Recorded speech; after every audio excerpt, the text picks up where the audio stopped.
Alors pour illustrer un petit peu plus concrètement ce que sont les bad œufs, je voulais vous donner un ou deux exemples de types de personnalités selon les bad œufs. Par exemple, une personne ayant un feu yang prédominant. On est bien d'accord qu'un thème n'est pas fait que de feu, ou que de métal, ou que de bois, ou que de terre. C'est un ensemble de choses. Mais on peut avoir quand même un élément prédominant dans le thème où on ressent vraiment dans la personnalité la trame énergétique de cet élément. Donc par exemple, une personne ayant beaucoup de feu yang dans son thème va être une personne extrêmement volubile, ça va être quelqu'un de très lumineux, ça va être quelqu'un qui va accorder beaucoup d'importance au regard de l'autre, qui va avoir besoin d'être dans la lumière, qui va avoir besoin d'être mis en avant. C'est quelqu'un qui n'aime pas l'ennui, c'est quelqu'un qui a peur du vide, c'est quelqu'un qui a besoin de remplir sa vie, qui recherche des sensations, qui a besoin de se sentir vivant.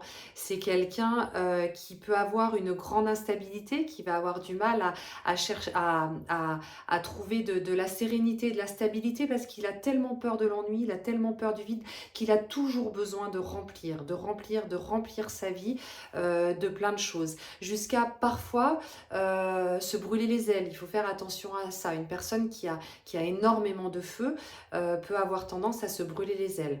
Euh, Par contre, c'est une personne qui va être extrêmement généreuse, qui va être extrêmement tournée vers l'autre, qui va être pleine d'amour, qui va être hyper spontanée, qui peut être hyper authentique, qui va être très séductrice, qui va plaire.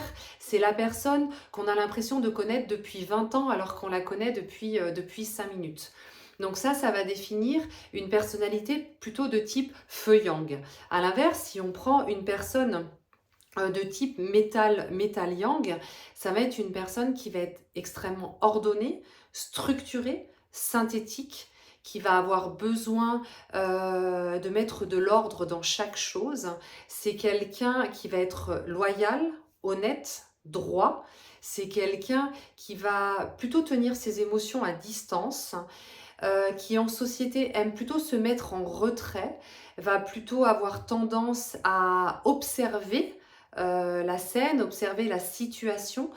Euh, euh, voilà, dans la personnalité de type feu yang, on va par exemple retrouver des gens du show business, et dans la personnalité de type métal yang, ça va plutôt être des gens qui vont représenter les forces de l'ordre, la justice.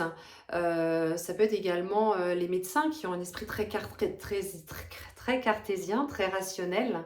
Voilà, donc déjà, à travers ces deux exemples, on voit que d'une personne à l'autre, nous n'avons pas du tout forcément la même façon de voir les choses, on ne porte pas du tout le même regard sur le monde, on n'a pas du tout les mêmes lunettes sur le nez. Et bien sûr, un thème est teinté de bien plus de choses que ça, mais ça nous permet déjà de comprendre que notre regard sur le monde n'est pas forcément le même que celui de l'autre. Ça permet aussi d'amener un petit peu de tolérance et de compréhension par rapport au fait qu'on est tous différents et qu'accepter l'autre dans sa différence fait le plus grand bien à l'humanité. Voilà.